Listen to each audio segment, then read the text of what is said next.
चूतियों की कमी नहीं है गालिब, एक ढूंढो हजार मिलते हैं। चूतियों में एक और आदत होती है, उनको हमेशा अपना थूका चाटना पड़ता है। पता है क्यों? क्योंकि उनको नॉलेज नहीं होता और वो दुनिया भर की बकचोदियाँ देखते हैं और आपको उसी पे वीडियो बना के बताते हैं। जब इन गानों की डील नहीं हो पा रही थी किसी से, तो सबके सब हरामखोर ये बोल रहे थे कि यार इन गानों ने ना बहुत गलत डिसीजन ले लिया। और क्योंकि वो इंग्लिश में वही पढ़ रहे थे, इसीलिए उन्होंने आपको हिंदी में ओपिनियन जो है उसी का लंबा जो है एक्सपांड वर्जन बता दिया होगा, है ना। अब उनको उल्टा करना पड़ेगा। अब बोलेंगे कि इन गानों को बहुत अच्छी डील मिली है और अब ये तो बहुत अच्छी डील है, सबसे अच्छी डील है और इससे अच्छा तो कुछ हो ही नहीं सकता था, यानी जो थूके थे वही चाटना पड़ेगा। पर अगर आपने मेरे चैनल फॉलो किया है तो मैंने आपको लगभग ये जो पिछला पेपर व्यू है उससे पहले, एक हफ्ते पहले एक वीडियो बनाया था मैंने फ्रांसिस नगानो में कि रुको थोड़ा। तब मैंने आपको बताया था कि Francis Ngannou is going to make a good deal. अभी कोई ज़्यादा सबक झंझट लेने की ज़रूरत नहीं है, ज़्यादा वो करने की ज़रूरत नहीं है। फ्रांसिस नगानो जनवरी 2023 में आज़ाद हुआ है अपनी डील से, और अभी क्या हुआ है, मई, 5 महीने भी नहीं हुए हैं ढंग से पूरे पूरे, और हम बकर करने लगे कि फ्रांसिस नगानो ने ये गलती किया है, वो गलती किया है। और पता है क्यों करने लगे? क्योंकि इंग्लिश का कुछ मीडिया जो सिर्फ यूएफसी देखता है वो बकर करने लगा, और क्योंकि हमें तो रोज वीडियो बनाना है ना, तो हमें तो कुछ अगड़म सगड़म दगड़म कुछ भी है उसको लंबा लंबा फेंकना है, तो हमने भी वही बना दिया। पर मैंने नहीं बनाया था। पता है क्यों नहीं बनाया था? क्योंकि मैंने बहुत सारी दुनिया देखी है दोस्त, यूएफसी के बाहर भी बहुत देखी है, ठीक है ना। ये जो गलत फहमी है ना यूएफसी के बारे में लोगों में, आपको मतलब किसी एक ने कमेंट किया कि यूएफसी जो है आएगा तो क्रिकेट को दिक्कत हो जाएगी। दोस्त, क्रिकेट के जितने राइट्स बिकते हैं ना एक साल के आईपीएल के, यूएफसी का पूरा वैल्यूएशन नहीं है उतना। तो हमें एमएमए पसंद है, इसका मतलब ये नहीं है कि हम यूएफसी के गुलाम हैं। एक और चूतिया है जो कहता है कि आपको आपके लोग वीडियो देखते हैं क्योंकि आप यूएफसी वीडियो बनाते हो और आप यूएफसी के बारे में बुरा के बोलते हो। दोस्त, ये तो अजब चूतियापा हो गया ना। अगर मैं रिलायंस कंपनी को फॉलो कर रहा हूँ, रिलायंस कंपनी के बारे में न्यूज़ दे रहा हूँ, तो क्या मैं रिलायंस के बारे में बुरी न्यूज़ नहीं दूंगा ना? नहीं दूंगा, ये चूतिया हो गया, राइट। अगर मैं देश की न्यूज़ कवर कर रहा हूँ तो मैं सरकार के बारे में कुछ बुरा नहीं बोलूंगा क्या? फिर तो सब कुछ अच्छा ही अच्छा होगा। तुमको जो सरकार की बुराई है कभी पता ही नहीं चलेगी, जो रिलायंस की बुराई है पता ही नहीं चलेंगी, जो यूएफसी की बुराई है पता ही नहीं चलेंगी। मुझे पता है कि बाकी सब नहीं बोलते हैं ये सब बातें, और वो नहीं बोलते हैं क्योंकि अब आपके चैनल में अगर यूएफसी लिखा होगा तो यूएफसी की बुराई कैसे करोगे? पॉइंट है ना। खैर, यूएफसी की बुराई तो अपन टाइम टाइम पे करते रहते हैं। आज फ्रांसिस नगानो की बात करेंगे, क्योंकि फ्रांसिस नगानो ने जो अचीव किया है, इट इज़ एक्सट्रीमली गुड। पर आगे बढ़ने से पहले सब्सक्राइब करिए, बेल आइकन को क्लिक करिए, क्योंकि ये कॉम्पिटिटिव स्पोर्ट का सबसे बेहतरीन चैनल है। इसके लिए आपको ज़्यादा वीडियो नहीं देखने, आप जाके सिर्फ मेरे ख्याल से 1 महीना भी नहीं हुआ होगा फ्रांसिस नगानो वाला वीडियो जो मैंने बनाया था कि सब्र करो, और फिर जाके एक 3 साल पुराना वीडियो देखना जहां मैंने हेनरी सहूटो ने जब रिटायरमेंट लिया था तब मैंने क्या कहा था। ठीक है, दोनों ओरिजिनल ओपिनियन है, किसी के बाप से चुराए हुए ओपिनियन नहीं है, ठीक है ना। और बहुत सी बातें, ऐसी कई बातें हैं जो होते रहती हैं, जैसे कि कई बार ना वीडियो बना दिया लोगों ने, अरे यार कॉनर मैकग्रेगर की ना होरे मास्विदाल के साथ फाइट हो सकती है। मेरे को याद है कई लोगों ने बनाया था, वो चुतियावा नहीं होगा। मैंने ये वीडियो बनाया था कि ऐसा कभी नहीं होगा। कई बेवकूफ़ फ्रांसिस नगानो और, सॉरी, कॉनर मैकग्रेगर और मैंने फ्रांसिस नगानो बोल दिया क्या? कॉनर मैकग्रेगर और होरे मास्विदाल की बात हो रही थी, और कई लोगों ने ये वीडियो बना दिया कि यू नो होरे मासो, सॉरी, आपका कॉनर मैकग्रेगर और उस्मान के बीच में फाइट हो सकती है। पता है क्यों? क्योंकि यूट्यूब में कहीं पढ़ लिया था उन्होंने, सॉरी देख लिया था उन्होंने। अपना दिमाग नहीं है ना, जो देखोगे वही बको, जो भी खाओ तुरंत उल्टी करो। मैंने कहा था कि ये फाइट कभी नहीं होगी। खैर, मैं ये नहीं कह रहा हूँ कि मैं बेहतर हूँ दोस्त। यहाँ पे इतना घटियापा मचा हुआ है ना कि जैसे मेरे जैसा टुच्चा भी ऊपर है नॉलेज के मामले में। हाँ, एक और चूतिया की बता दूं मैं। एक चूतिया बोलता है कि वो यूएफसी दोस्त है ना, उसके सब्सक्राइबर आपसे ज़्यादा है। ये गजब चूतिया पे वाला हो गया, पॉइंट हो गया। मेरी फेवरेट मूवी है अर्धसत्य। मेरा मानना है कि it is one of the Ardhsatya और मिर्च मसाला। आपने शायद देखी भी नहीं होंगी दोनों मूवी, पर ये दोनों बहुत शानदार मूवी हैं। पर सलमान खान की हर मूवी इनसे ज़्यादा देखी जाती है, तो क्या सलमान खान की मूवी इससे ज़्यादा अच्छी है? मैं बता रहा हूँ आपको, सलमान खान की मूवी से ज़्यादा मियाँ खलीफा के पोर्न वीडियो देखे जाते हैं, तो क्या पोर्न वीडियो ज़्यादा अच्छे हैं? नहीं ना। तो quantity is a different thing, quality is a different thing. आगे बढ़ने से पहले सब्सक्राइब करो, because this is the best combat sports channel. अब फ्रांसिस नगानू की डील के बारे में बात करते हैं। सबसे पहली बात जो डील में सबसे सामने आई है वो ये है कि $7 मिलियन टू $10 मिलियन मिलेगा फ्रांसिस नगानू को हर फाइट का। अब आप कहोगे कि $7 मिलियन तो फ्रांसिस नगानू को यूएफसी में भी मिल रहा था, क्योंकि डेना ने ऐसा बताया था। तो $7 मिलियन यूएफसी में फ्रांसिस नगानू को ज़रूर मिल रहा था, बट वो इस बात पे एक क्लॉज था कि अगर आप जॉन जोन से हारते हो तो आप इस वापस अपने बैक वाले उसमें चले जाते हो, जहां आपको सिर्फ $600,000 पर फाइट मिल रहा था। ठीक है ना। हाँ, अगर आप जॉन जोन से जीतते हो तो आगे चलते रहते हो। एक सेकेंड,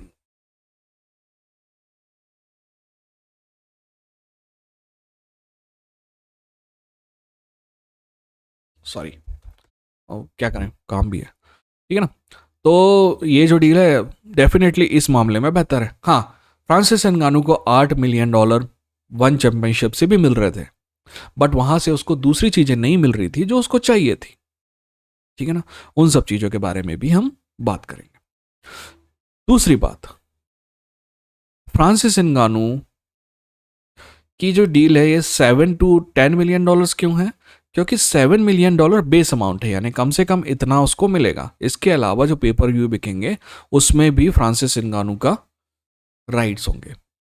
अब दूसरी बात जो बहुत इंपॉर्टेंट है कि फ्रांसिस नगानू को अधिकार होगा कि वो अपने स्पॉन्सरशिप अपने कपड़ों में लगा सकता है, राइट, अपने शॉर्ट्स में, और वो जो पहन के आते हैं सब कुछ अपने स्पॉन्सरशिप स्पॉन्सर जो है वो मार्केट में अपने स्पॉन्सर जो है पीएफएल के केज में वो लेके आ सकता है। यूएफसी में अलाउ नहीं है। यूएफसी में अभी वेनम है, उससे पहले आपका रीबॉक था। पता है आपको, रीबॉक के समय आप में से पता नहीं कितने लोग देख रहे थे, बट जब रीबॉक की डील आई थी ना, तो यूएफसी का कहना था कि यार इससे ना फाइटर को बहुत फायदा हुआ, घंटा फायदा होगा। ब्रेंडन शॉप जो कोई बहुत अच्छा फाइटर नहीं था, उसको भी हर एक बार के स्पॉन्सरशिप में लगभग $100,000 मिल रहे थे। जितना फाइट में मिल रहा था उसको, एक फाइट में $36,000 मिल रहे थे, वहीं उसकी स्पॉन्सरशिप में ब्रेंडन शॉप को मिल रहे थे एक लाख डॉलर, $100,000। इतनी कमाई हो रही थी। बाद में क्या फिक्स हो गया? बाद में बहुत सिंपल चीज़ फिक्स हो गई, $5,000 to $20,000। मैंने वैसे एक वीडियो बनाया था पूरा कि फाइटर्स को कैसे मिलता है पैसा, कि कितना अमाउंट हाथ में मिलता है, कितना अमाउंट बैंक में मिलता है, कितना अमाउंट स्पॉन्सरशिप रीबॉक की मिलती है, क्योंकि उस समय रीबॉक था। तो जो डील बाद में आई ये समझ में आया कि $5,000 to $20,000 मिल रहा है, यानी कि खिलाड़ी की कमाई में जो स्पॉन्सरशिप था, जो स्पॉन्सरशिप से बहुत ज़्यादा कमाई होती थी। स्पॉन्सरशिप आपका कैंप का भी खर्चा उठाते थे, स्पॉन्सरशिप आपका जो केज में है, राइट, केज में जो वो करने के लिए आपको $20,000 to $100,000 देते थे। अब आप कहोगे कि आखिर ब्रेंडन शॉप जैसे चूतिए को इतना पैसा क्यों मिलता था? बात ब्रेंडन शॉप की नहीं है, बात यूएफसी ऑक्टागन की है। आखिर ब्रेंडन शॉप भी जाएगा पेपर व्यू में, तो अब मान लीजिए कि अपन कोई भी फाइटर ले लेते हैं, जैसे मेरी नज़र में पैडी पिम्बलेट चूतिया है, पैडी पिम्बलेट को ले लेते हैं। मुझे पता है आप में से कई लोग फैन होंगे, but I don't give a fuck. Paddy पिम्बलेट है, मेरी नज़र में चूतिया है, पर जब वो फाइट करने आएगा, वैसे स्पॉन्सर्स के लिए वो अच्छा है, पर अपन इस चीज़ के लिए मान लेते हैं कि स्पॉन्सर्स के लिए वो बुरा है। अब पैडी पिम्बलेट जैसा चूतिया भी अगर फाइट करने आएगा तो आएगा तो यूएफसी के केज में ही ना। जो पेपर व्यू इवेंट हो रहा है, जो दुनिया भर में ब्रॉडकास्ट हो रहा है, उसी इवेंट में वो दिखाई दे रहा होगा ना। तो स्पॉन्सर को फर्क नहीं पड़ता है ना कि वो जो फाइटर को स्पॉन्सर कर रहा है वो बहुत अच्छा है कि कम अच्छा है, क्योंकि उसका प्रोडक्ट तो यूएफसी के केज में दिखाई दे रहा है ना। तो इस वजह से फाइटर्स को बहुत पैसा मिलता था, और इस पैसे की क्या कहते हैं, पिछवाड़ा जो है ना, क्या कहते हैं, अब कहते हैं इस पैसे का मार लिया इज्जत से किसने?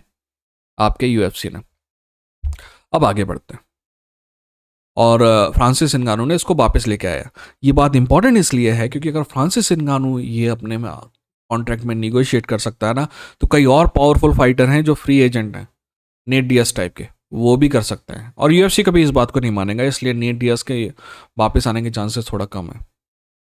दूसरी बात, फ्रांसिस नगानू को आज़ादी होगी कि वो यूएफसी के पीएफएल के बाहर बॉक्सिंग के लिए फाइट कर सकता है और उसमें पीएफएल का कोई हिस्सा नहीं होगा। मतलब पीएफएल चाहेगा कि उसका हिस्सा बने, बट वो आज़ादी होगी फ्रांसिस नगानू की कि वो पीएफएल को उसका हिस्सा बनाता है या नहीं बनाता है। Right, it's depend on Francis Ngannou's discretion. और अगर गलतफहमी हो ना दोस्त, तो मैं बता दूं, अगर बी लेवल का भी बॉक्सर होता है ना, तो वो ए लेवल के एमएमए फाइटर से ज़्यादा कमाता है। मैंने एक बॉक्सिंग वर्सेस एमएमए में वीडियो बनाया है, जहाँ पे सिंपल बात यह है कि स्टार्टिंग लेवल पे अगर कोई फाइटर होता है तो एक्चुअल में उसको यूएफसी से ऑर्गेनाइजेशन में ज़्यादा मिलता है, बट जो एलीट लेवल का फाइटर होता है उसको बॉक्सिंग में ज़्यादा नहीं 10 गुना ज़्यादा मिलता है। अगर फ्रांसिस नगानू की फाइट अगर हो गई ना जोशुआ से या फ्यूरी से, हारे या जीते फ़र्क नहीं पड़ता उसको। पीएफएल में जितना पैसा नहीं कमाया है, यूएफसी में जितना पैसा नहीं कमाया, उसे एक फाइट में मिल जाएगा। ठीक, तो उसको आज़ादी है। मैं अभी बताता हूँ, जरवांटे डेविस वाली जो फाइट है अभी, दोनों फाइटर को 30-30 मिलियन डॉलर्स के ऊपर मिला है। कोई फाइट मेरे को बता सकते हो कॉर्नर के अलावा जिसको एक फाइट में 30 मिलियन डॉलर मिला हो? और वो 30 मिलियन डॉलर मिला, और 30 मिलियन डॉलर तो एक्चुअल मिला है, 20 मिलियन डॉलर गारंटीड थे, यानी कम से कम 20 मिलते ही मिलता। कोई एक बार फाइट बता सकते हो यूएफसी में जहाँ पे 20 मिलियन डॉलर गारंटीड था? फर्क है। यूएफसी की कमाई का 18% फाइटर्स को जाता है, वहीं बॉक्सिंग में कमाई का 87 टू 80, कई बार 89% तक बॉक्सर्स को जाता है। बाकी बचा हुआ 11 से 18% प्रमोटर्स को जाता है। ठीक है ना, वहाँ निज़ाम उल्टा है, क्योंकि मोहम्मद अली एक्ट है, उस पर भी मैंने वीडियो बनाया है, जाके देख सकते हैं। ठीक है, अब एक और बात है, याद है वो छात्री कह रहा था कि फ्रांसिस नगानू जो है ना, वो बोल रहा था कि मेरे को बोर्ड में आना है और ये और वो। तो मेरे को लग रहा था कि यार ऐसा क्यों मांगेगा फ्रांसिस नगानू, बट फ्रांसिस नगानू ने मांगा है एक्चुअल में, और पीएफएल ने उसको दिया भी है।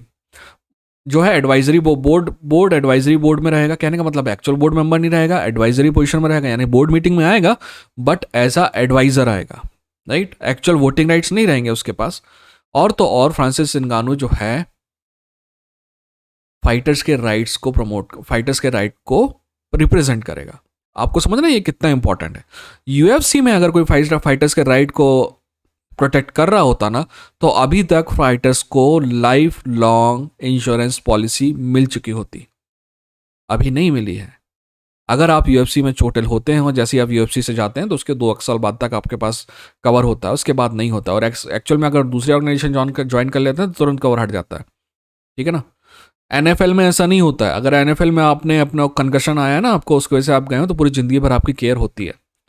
अगर कोई फाइटर्स का रिप्रेजेंटेटिव होता तो वो इस बात को रख सकता था। और भी कई चीज़ें हैं, जैसे कि मैं बता रहा हूँ आपको क्या हुआ था। पहले यूएफसी के जो कॉन्ट्रैक्ट होते थे ना, वो अनलिमिटेड होते थे। जैसे अपने आप बंधुआ मजदूर होते ना, कि आप जब तक ये करोगे नहीं तब तक नहीं हो। अनलिमिटेड कैसे होते थे? बोले हर फाइटर को हम 3 फाइट ऑफर करेंगे। ये 3 साल का कॉन्ट्रैक्ट है, या 2 फाइट का कॉन्ट्रैक्ट है, या 6 फाइट का कॉन्ट्रैक्ट है। हर साल हम 3 फाइट ऑफर करेंगे। जैसे जैसे वो मना करते जाएगा, अगर वो फाइट को मना कर देता है तो कॉन्ट्रैक्ट में 6 महीने बढ़ा देंगे। ऐसे बढ़ते बढ़ते कॉन्ट्रैक्ट जो है अनिश्चित काल के लिए बढ़ता रहता था। तो जब इन पे केस हुआ ना कि ये लोग जो है, मतलब ये प्रैक्टिसेस जो हैं वो अगेंस्ट द लेबर राइट्स हैं, तो इन्होंने बोला कि ठीक है, हम एक सनसेट क्लॉज डाल देते हैं कि भाई जो है ये हर जो कॉन्ट्रैक्ट है वो 5 साल में ख़त्म हो जाएगा। उन्होंने फाइट किया हो या नहीं किया हो, वो आज़ाद हो जाएगा, है ना। तो इसी सनसेट क्लॉज की वजह से फ्रांसिस नगानू निकला। नहीं तो फ्रांसिस नगानू के में जैसे ही आप टाइटल जीतते हो तो 3 फाइट ऐड हो जाती हैं। जैसे ही आप टाइटल जीतते हो 3 फाइट ऐड हो जाती है। तो ऐसे ऐड करते करते वो आदमी जिंदगी भर वहीं पिछवाड़ा घिसते रहता पर कभी बाहर नहीं आता। ठीक है, तो ये जो सनसेट क्लॉज डाला गया था ना, इसको इसकी वजह से फ्रांसिस नगानू बाहर आया। अब मैं ये क्यों बोल रहा हूँ, क्योंकि जो यूएफसी के जो नए कॉन्ट्रैक्ट हैं, बोले तो 2023 के कॉन्ट्रैक्ट, उसमें सनसेट क्लॉज 5 साल से बढ़ा के 8 साल कर दिया गया है। समझ रहे हो आप? यानी कि, और सोचो, किसी भी आदमी का जो प्राइम कैरियर होता है ना, वो 10 साल का होता है, और उसमें से 8 साल आप एक कॉन्ट्रैक्ट में बांधे रहे हो। आप बोलोगे कि आपको साइन करने की जरूरत नहीं है। दोस्त, जब पैसा मिल रहा होता है ना और कोई और रास्ता नहीं होता तो इंसान साइन करता है। मैं बता रहा हूँ आपको, एक चूतिया कंपनी के लिए मैंने एक राइटिंग के लिए कॉन्ट्रैक्ट साइन किया। राइट, अब मैं उसके लिए राइटिंग किया जब तक वो फिर बाद में जो है, जो मेरा काम देख रही थी जो लड़की, right, she was a moron. So मेरा उससे कॉन्फ्लिक्ट हुआ और मैंने काम छोड़ दिया। मुझे बताया गया कि तुमने जो साइन किया हो ना, उसमें 1 साल का नो कंपटीशन क्लॉज है। आप समझ रहे हैं, नो कंपटीशन क्लॉज यानी कि मैं 1 साल तक उस जॉनर में यानी उस टाइप की चीज़ें नहीं लिख सकता हूँ। और वो 1 साल जो है अभी अभी खत्म हुआ, तो अब मैं लिख सकता हूँ। अब मैंने वो कॉन्ट्रैक्ट क्यों किया? क्योंकि पैसे नहीं है ना यार। जो काम मिलता है आदमी करता है, जो साइन करना है वो करता है मजबूरी में। तो आप मजबूरी का फायदा उठा रहे हो। इसके लिए गवर्नमेंट को रूल बनाने चाहिए थे, बट यूएस गवर्नमेंट दोस्त, मेरे को ना इंडिया की गवर्नमेंट से बहुत शिकायतें हैं, बहुत ज़्यादा। बट यूएस की गवर्नमेंट से कम ही शिकायतें हैं। कभी मैं बात करूंगा ना, हरामखोरी यूएस में इतनी है जिसका कोई अंदाजा नहीं है। यूएस में हमेशा सारे जजेस कंपनी के पक्ष में हैं, सारे पॉलिटिशियन कंपनी के पक्ष में हैं, छोटे आदमी के पक्ष में कोई नहीं है। और इस देश में भी लगभग वैसे ही हो रहा है कि हर आदमी जो है, हर चीज़ जो है बड़े आदमी के पक्ष में है। खैर, आगे बढ़ते हैं। और हाँ, ज़्यादा झंझट लेने की ज़रूरत नहीं है। यूएफसी भी वहीं आता है, पीएफएल भी वहीं आता है, ईएसपीएन में। तो दुनिया को इतनी झंझट लेने की ज़रूरत नहीं है। अपन फाइंड करेंगे कि पीएफएल कहाँ आता है इंडिया में, है ना। वैसे फ्रांसिस नगानू के आने का मतलब ये नहीं है कि मैं एकदम से पीएफएल की सारी फाइट देखना चालू कर दूंगा। बट आई सी, हर आदमी जो है ना, बड़े आदमी ने कहा था कि एक गधा और एक चूतिया अपना ओपिनियन नहीं बदलता है। बाकी अगर आपके सामने नए सबूत पेश किए जाते हैं तो न तो अपना ओपिनियन बदलना लाजमी है, ठीक है ना। तो मेरा, अगर आप पुराने वीडियो जाके देखोगे ना, बहुत पुराने, तो मेरे को फ्रांसिस नगानू का स्टाइल अच्छा नहीं लगता था। मैं उसको वन ट्रिक पोनी भी कहा हूँगा कभी। पर धीरे धीरे धीरे धीरे फ्रांसिस नगानू मेरे को गलत साबित करते गया और मैं फ्रांसिस नगानू का फैन बनता गया, ठीक है ना।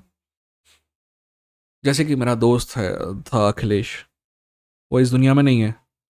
मेरे को इस बात से, मतलब वो इस दुनिया में नहीं है, और मेरे पास चांस था उसको मिलने का, बट मैंने सोचा कि अभी यार दीपावली में मिल लेंगे। पर उस दिन और दीपावली के बीच में अखिलेश चल बसा। ही वॉज, अनुराग और अखिलेश जो है मेरे दो दोस्त, दो बेस्ट फ्रेंड हैं। एंड वो हमेशा एक बात कहता था, और वो अच्छी बात नहीं है, उसका मजाक ही उड़ा रहा हूँ मैं इसमें। अखिलेश जो है ना, वो अभी भी जो है एक्शन मूवीज़ देखता था, दुनिया भर की बकर मूवीज़ देखता था। तो मैं उसको बोलता, साले तू इतना बड़ा हो गया फिर भी यही देखता रहता है। तो मेरा मजाक उड़ा के बोलता था, साले तू भी तो जो चूतिया टाइप गोविंदा की पिक्चरें देखता था उस समय। तो मैं बोलता था कि दोस्त, मैं तब गोविंदा की पिक्चरें देखता था टुच्ची, और तू आज भी वही देख रहा है। हमने समय के साथ ग्रो किया है कि नहीं किया है, राइट। इससे फ़र्क पड़ता है। आप जो है समय के साथ, अगर आपके सामने नए सबूत पेश किए जाते हैं, तो आपको अपने विचार बदलने में कोई दिक्कत नहीं होनी चाहिए। खैर, फ्रांसिस नगानू ने मेरे विचार बदले। मैं, एक समय था जब फ्रांसिस नगानू की इतनी ज़्यादा इज्जत नहीं करता था, पर एक समय आया जब बहुत इज्जत है। और गुस्सा मेरे को इस बात का आया कि साला सबके सब मिलके यार इस फाइटर के पीछे पड़े हुए हैं। अब इस चीज की आखिरी इंपॉर्टेंट बात, और मेरे ख्याल से सबसे इंपॉर्टेंट बात, हम जब कह रहे थे कि फ्रांसिस नगानू दुनिया के, मतलब कोई भी आदमी दुनिया के लिए ऐसा कैसे सोच सकता है अपने से बेहतर। क्योंकि हम सेल्फिश है ना, इसलिए सोचे कि वो भी सेल्फिश होगा। पर जो आदमी गरीबी से आता है ना दोस्त, मैं हमेशा उसके साथ खड़ा हूँगा, क्योंकि वो दिखाता है। मैंने आपको एग्जाम्पल भी दिए होंगे। मतलब यहाँ पे एक आंटी है, उनके यहाँ से मैं ना एक बार 20 का नोट दिया और 10 रुपए की हरी धनिया लेके आया, है ना। अगली बार जब मैं गया ना, तो उनने चिल्ला के बुलाया और 10 रुपए वापस किया मेरे को, क्योंकि उस समय उनका चिल्ला नहीं थी, तो उन्होंने वापस नहीं किए थे।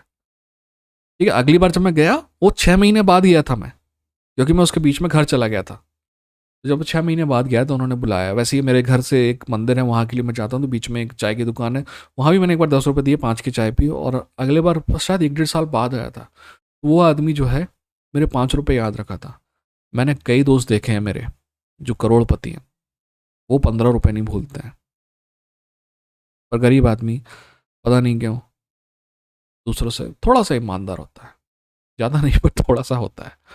तो शायद फ्रांसिस नगानू के साथ यही है। इसीलिए फ्रांसिस नगानू के बारे में ये भी कह के मजाक उड़ाया गया कि साला ये तो अपने अपोनेंट के लिए भी कम से कम $1 मिलियन मांग रहा है। ठीक है ना, कौन मांगता है कि भाई मैं जिससे फाइट करने जा रहा हूँ उसको भी कम से कम इतना देना यार, है ना। यहाँ तो इतने हरामी लोग बोलते हैं कि मेरे को ज़्यादा दो या ना दो, उसको मत देना। पर फ्रांसिस नगानू ने ये किया है कि उसके अपोनेंट को भी कम से कम $1 to $2 million मिलेंगे। और इस बात के लिए अगर कोई फ्रांसिस नगानू का फैन नहीं है ना, तो दोस्त तुम तो चूतिया हो। एनीवेज, आप बताइएगा कि are you happy with this deal, are you not happy with this deal, what do you think about this deal. आप जो लोग यहाँ पे, उन सभी को पता है कि मैं हर कमेंट पढ़ता हूँ। तो अगली वीडियो तक अपना ख्याल रखिए, अपनों का ख्याल रखिए। ये था इंडियन फाइट जंकी, लड़ेंगे जीतेंगे।